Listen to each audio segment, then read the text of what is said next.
Hey, that's Steve. Please like and subscribe. Please click on the Decuros icon. Click on subscribe. It's 100% free.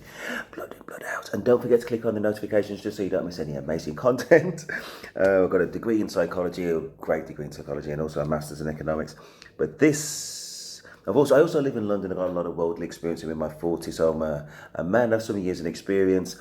This young man dated for 3 years until this one mistake effed it all up. First viewing, I'm not 100% what sure I was going to say. I did see the first 2 minutes or so. Then I rewound and now I'm going to do a video on it. So let's go from there. Here we go. I killed a relationship that could have been almost perfect. And I'm going to tell you how I did, so you can avoid the mistakes I made and know exactly what to do instead, so you can have the healthy and loving relationship I failed to develop. But first we need to talk about where everything started to go wrong, which you will be able to learn from and prevent from ever happening to you. So a few years ago, maybe like 4 years ago, when I was 14, almost turning 15, I was a huge gamer. Like literally all I did was basically just play video games. And my favorite video game that I would always play was Fortnite. But in this time of my life, I didn't only just play video games because I had another problem. And that problem was I was addicted to junk food, like a lot of other kids in this generation. I'd have like 4 or 5 bowls of cereal a day, and I was just like grabbing every piece of junk that I could get and shoving it down my throat like some kind of gremlin or something. And in this time of my life where I was basically just addicted to video games, lustful pleasures, and also food, I also just had like no direction. And I know I was very young, so it's like you can't really expect too much from someone who's that young, but I wasn't working out. I did not care about really much. Just bear with me. I said I've been a teenager before in my life. I think the lustful pleasures, I think we know what that is, especially in the day of, online sources to have those lustful pleasures. The junk food, I think, to be honest, I can see the impact on it. I mean, it could be anything, but he's got a little bit of a skin condition on his cheek. That might well be due to kind of the food that he's eating. It could be due to other things as well, but that's what I'm thinking as well. At his age, it may also be due to things like not washing your pillow and stuff like that, but also obviously medical conditions. I'm just kind of hypothesizing that the average male who's 18 years old, because he said about I think he said he's 18, and the relationship he's about to talk about was from about 4 or 5 years ago when he was my maths is awful. 13, 14 years old. So we've got to keep that at the back of our mind. We're still talking about a very young man. But anyway, let's go. Yeah.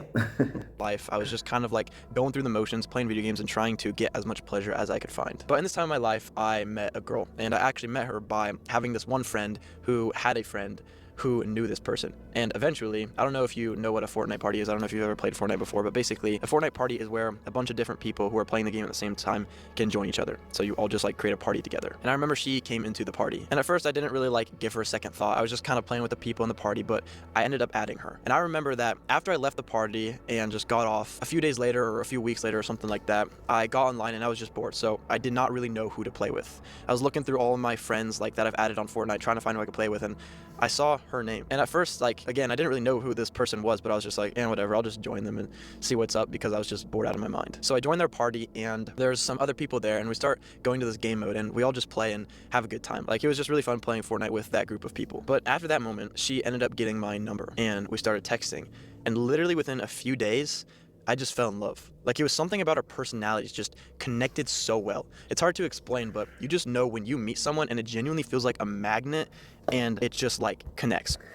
Sorry to smile there, and I kind of laughed to myself. I was just thinking, we've all been 13, 14 years old. He's only 18 years old now. I don't want to poo-poo the idea that you know what love means when you are 13, 14 years old. I don't really want to, but that's exactly what I'm going to do. But we'll hear when we get more, because I don't have any more substance than what you've heard. Okay, so I'm just kind of thinking about the percentages, and as I said, on a different video, if it's a small percentage chance of something, and that kind of echoes and keeps it happening again, you go from a small chance to an even smaller chance to it didn't damn happen. But it's all about perspective, and I don't want to take away from his lived experience. So anyway, he just met this girl. He didn't really intend to meet her, or didn't intend to kind of get involved with her. I think he said after a couple of days of playing the Fortnite game, he's in love. Let's go forward. Or like a buckle that just kind of like clicks. And that's exactly what I was feeling with this girl. So I started liking her a lot, basically instantly, and she also started liking me too. So we started getting all lovey-dovey and like flirting with each other and everything. But some things started to happen which kind of turn the situation around. So I started developing some family issues, specifically with my dad. I won't go into detail about everything that happened, but some things happened, and I've always kind of been like a more sensitive person, so that really affected me, and I ended up not talking to him for like the next year.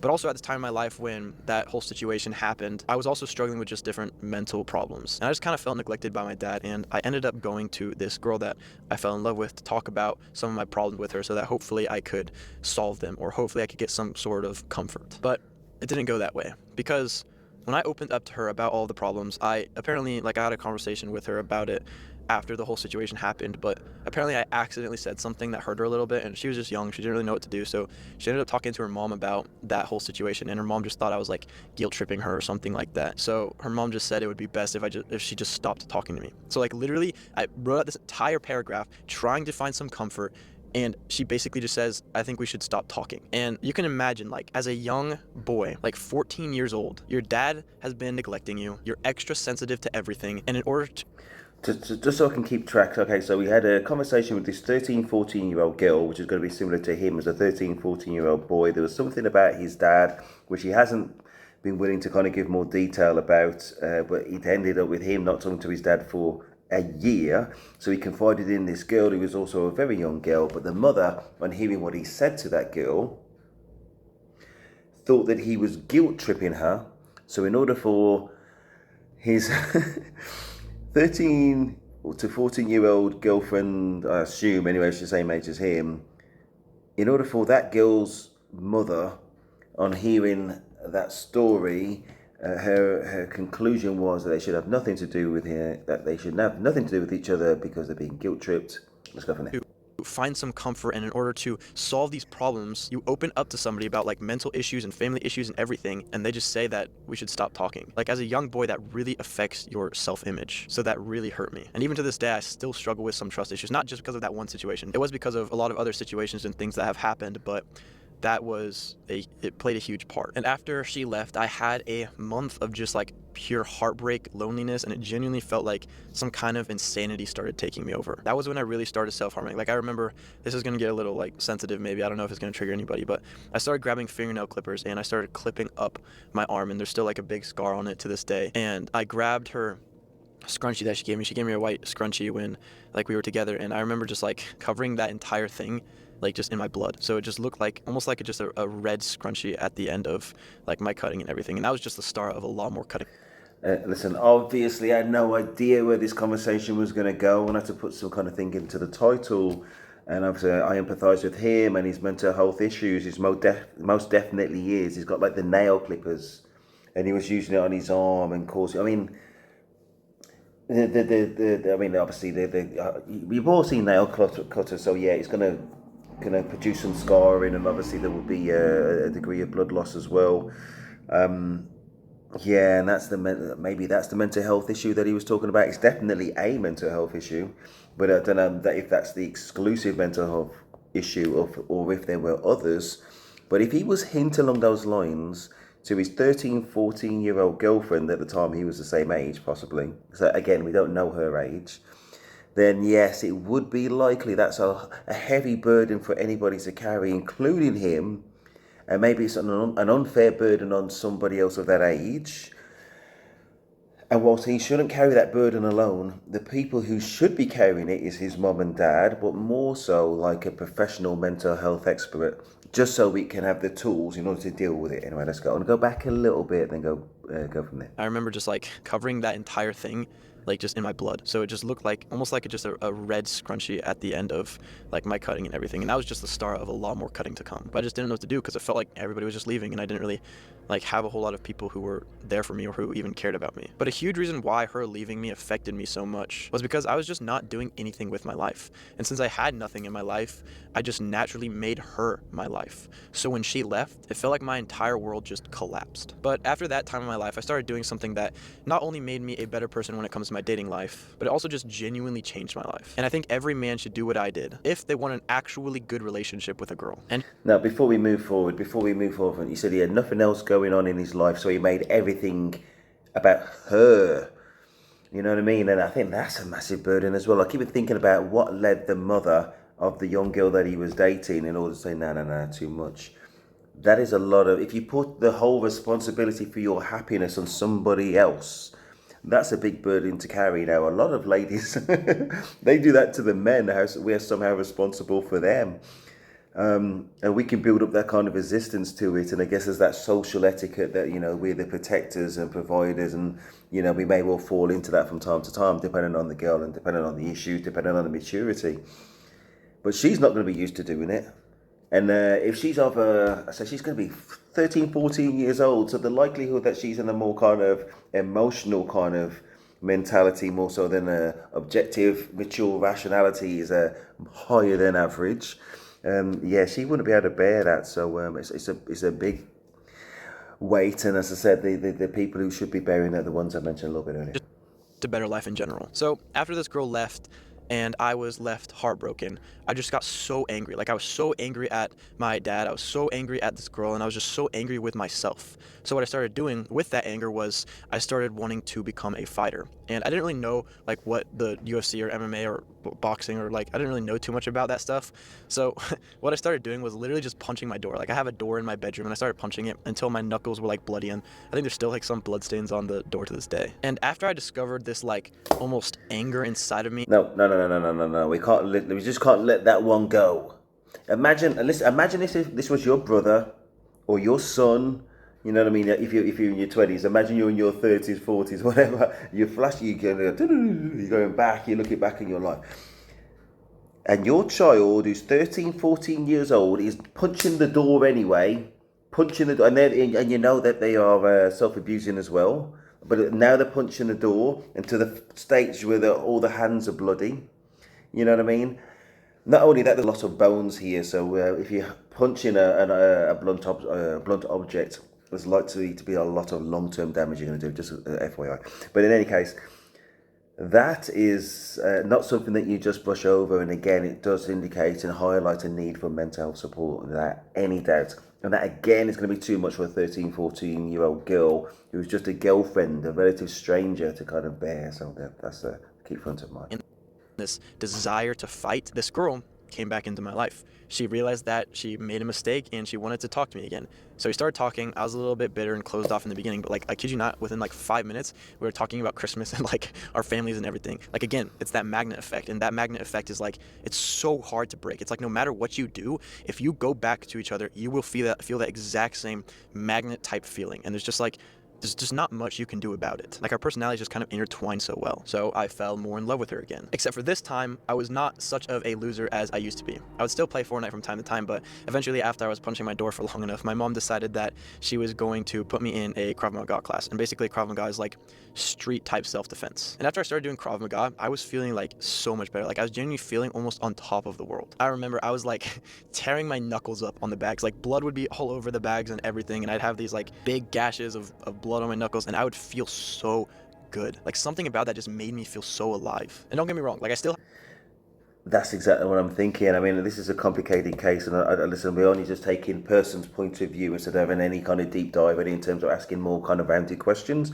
But I was thinking about the outlet for that aggression. Instead of punching the door, at least he's kind of putting it into the Krav Maga.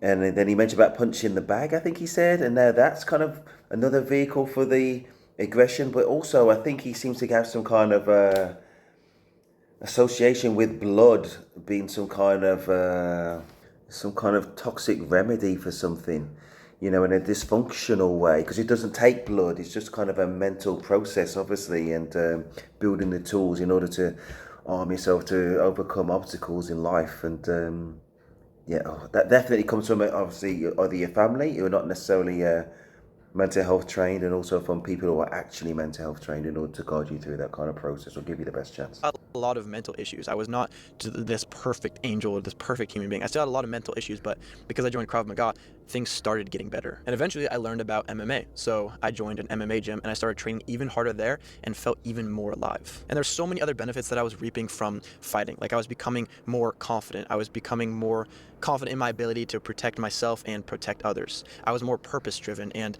my physical health was getting better, and just I was seeing all of these improvements. And because I was starting to feel so good, like naturally I just wanted to treat the girl that I was with better. So I started becoming like almost this lover boy type of person, and the relationship was genuinely good in those times, even though I had some mental issues still. And that relationship was Yet you're becoming a lover boy by your own standard, through your own lens. We'll see the reality if there's any kind of rounded, more detail on it. But I hope so, my brother. I hope you were that person that you're describing. so much better than before because I actually searched for what I truly loved and I found it. But then everything got even worse than it was at the beginning of mine and this girl's relationship. And most of the consequences that I started experiencing was hugely caused by one specific thing. So basically, after we had some good times in the relationship, she also had like this flirty type of personality.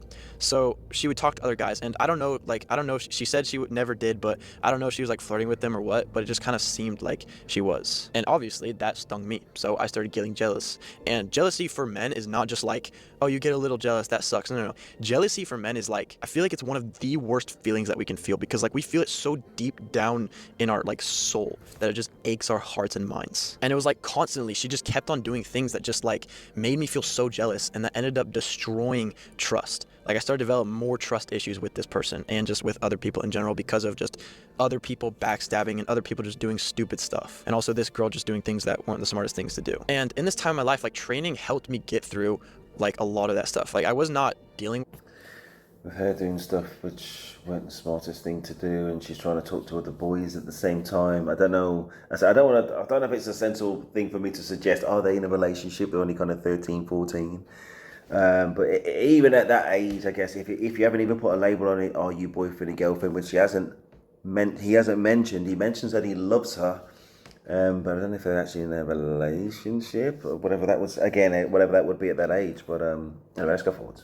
with that as good as I could have, but training helps me get through so many of those difficulties that I was trying to work through and figure out. But I ended up making a huge mistake, and the mistake I made was I stopped training. And ever since I stopped training, which I think was like around 10 months ago, everything started to go even more downhill. My mental health started to get so much worse, to the point I just felt like I wanted to die almost every day. And not only that, but I also just became so bitter and toxic. And a huge reason why was because I didn't have the thing that made me enjoy my life more, which was fighting, but also because I felt so much love and emotion for this person. But the thing was, I didn't want to get hurt again. I was like genuinely deep down in my soul scared and terrified to get hurt again. So I just became so toxic to almost cover up those emotions, because I was scared that if I let them out and if I let her see how I really felt, then she would just slam the door back on my face, and I would just be left in the same place I have been in, of just extreme pain and heartache. And because of how toxic I ended up getting, because I just generally did not know how to process all of the feelings I felt or the emotions I had, this girl ended up telling me that she needed space. And I genuinely do not know what I was thinking. Like for some reason, for some stupid reason, I had this Yeah, as I said, we're getting his narrative, but putting it together. So he's admitting to some toxicity. He's definitely admitting to some kind of mental health instability at that time. He has an aggression issue, which he has the outlet usually in the MMA and the krav maga, which he stopped doing for about 10 months.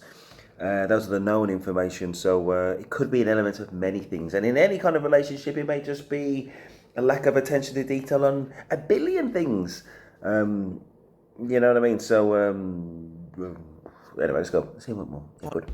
Just thought that even if I'm toxic and treat her like trash, she's still going to be there at the end of the day. And I don't even know how to put into words how stupid and idiotic that thought was. Like, I genuinely feel sick with myself. Sometimes I genuinely want to throw up because of the mistakes that I made. And this is getting like a little personal, but last week I started literally putting a toothbrush down my throat, hitting my gag reflexes, making myself throw up a little bit because of just how sick I felt with myself. And since I didn't have anything that I really cared about anymore, like I still had things in my life, but I didn't have anything that I really cared about, especially because I stopped fighting like 10 months ago, I ended up almost glorifying the idea of a relationship, because like my mind is not normal. I'm not going to share exactly like everything and go into exact detail about everything like as of right now, because I don't know if I'm ready to talk about everything, but I'll just say that my mind is not normal, and I was like hoping and just praying that I could find a girl who could actually help me be normal again. And that ended up in me glorifying the idea of a relationship so much to the point where I just became too dependent on this girl. And not only just too dependent on this girl, but also toxic and bitter, and started having all these more issues because I stopped focusing on myself as much. And she ended up needing space because of that. And a huge reason why all of these things have happened is because I stopped doing what actually made me feel more alive. And that helped me get through a lot of my past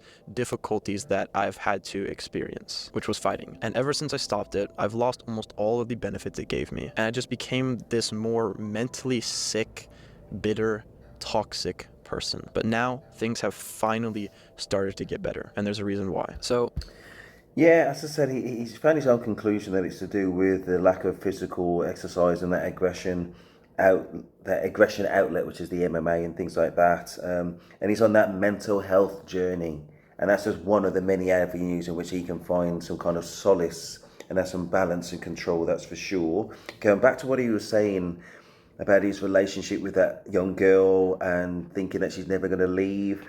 I think he's also, and he's mentioned that quite a few times, I think he's also made her some form of mental health crutch to lean on and put all these hopes on in some way. So again, I mean, going back to what the girl's mom said, that's a lot of weight for anybody to bear, let alone a 13, 14-year-old girl. And nobody should be doing that anyway. You should be... We have to look for self, for the resolve in order to deal with these things. Otherwise, we can never deal with it. And there's a lot of weight to put on somebody else, not only for them to bear, but nobody can stand up to that kind of pressure because nobody's perfect and nobody can perfectly react to the workings of somebody else's mind.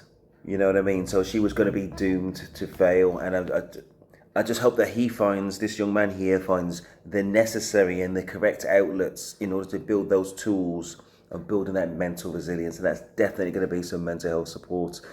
The fact that he seems to be looking for it in the wrong places, aka putting it on that girl or putting it in love. Love is a great thing, but it ain't going to be the answer to a mental health problem other than loneliness and that kind of companion. You know what I mean? You know what I mean? So I hope that he engages with mental health support if he already has that, and I hope he leads him on that journey. And if he hasn't found the right person that kind of delivers that answer for him at the moment, which is going to be a very complicated bag of tricks or complicated bag of solutions or bag of roadmaps, then he needs to kind of find somebody else and hopefully get referred. And yeah, I hope it works out for the young man.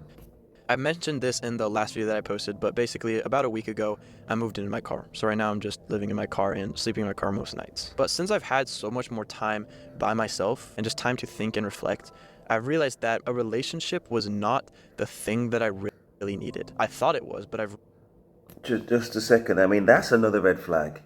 Let's not skip past that either. I work in homelessness, but I've also got a degree in psychology, and I'm a man of a certain amount of years, over 40 basically. Think about it yourself. It shouldn't be an easy step to say, okay, I'm going to take myself out of what would probably be in the family home. He's only 18 years old now. 18 years old. To take yourself out of the family home and put yourself in a car. I mean, congratulations that he's got a car, to be honest. But anyway, that's not a good move. That's not a normal move. And in fact, if anything, you're removing yourself from the sources of support, which is going to be people older than him, older than 18, who hopefully and presumably love this guy.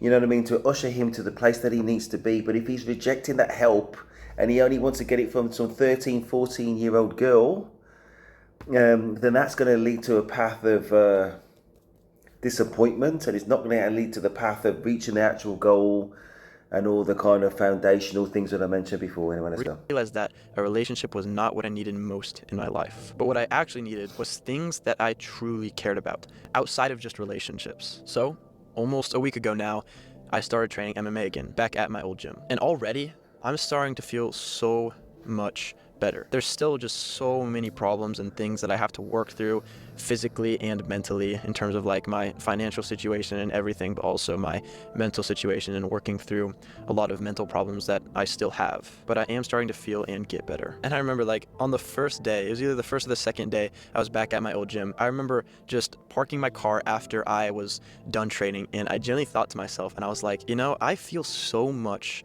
less of a need for just a relationship in my life, because I now have something that truly matters, which is something in my life that I actually care about and that makes me feel more alive. I still feel hurt by this girl needing space and everything, but at least I am figuring things out, getting better, and now I have things in my life that I actually care about more and, again, that make me feel more alive. And I know for a fact that whoever I get in a relationship with in the future, I will make it the best relationship they have ever experienced. Because I'm starting to figure out so many more things about myself, and I'm starting to learn more about how to actually process feelings. And since I'm feeling so much better and just more alive because of MMA, then I'm gonna be able to actually almost radiate those better feelings onto somebody else in a positive way. Again, I still have a lot of problems and things I need to work through, but things are all just now starting to get better. And I know I will be better with any relationship I have in the future because I have more things in my life that actually make me feel more alive,